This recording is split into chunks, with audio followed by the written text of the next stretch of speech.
आणि यानंतर राज्याच्या राजकारणातून एक बातमी आहे। बातमी संजय राठोड यांच्या संदर्भातली।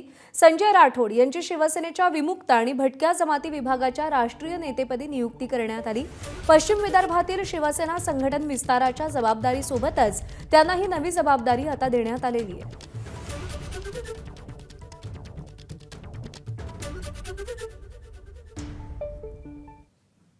भटक्या विमुक्तांचे राष्ट्रीय नेते म्हणून यवतमाळचे पालकमंत्री संजय राठोड यांना एकनाथ शिंदेंनी बढती दिली।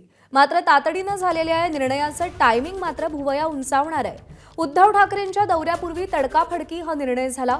मात्र शिंदेंनी टायमिंग साधत भटक्या विमुक्त जमातींमध्ये विशेषतः यवतमाळ या बंजारा बहुल मतदारसंघात मोठी खेळी खेळल्याचं मानलं जात आहे। यवतमाळ वाशिम या दोन जिल्ह्यात विस्तारलेल्या मतदारसंघात गेले अनेक दशकं शिवसेनेची ताकद आहे। सातत्याने तिथे शिवसेनेचे खासदारही आहेत आणि त्यामागे बंजारा मतदारांची भूमिका निर्णायक ठरली आहे। शिवसेनेचे विभाजन झाल्यानंतर बंजारा मतदानही काही अंशी विभागलं गेलं होतं आणि त्यामुळे उद्धव ठाकरेंच्या दौऱ्यापूर्वी बंजारा मतदारांसमोर शिवसेनेनं संजय राठोड हे आमचे तिथले प्रमुख नेते आहेत आणि पक्षात त्यांचं स्थान आणखी बळकट होत आहे असा मेसेज देण्याचा प्रयत्न केल्याचं मानलं जात आहे।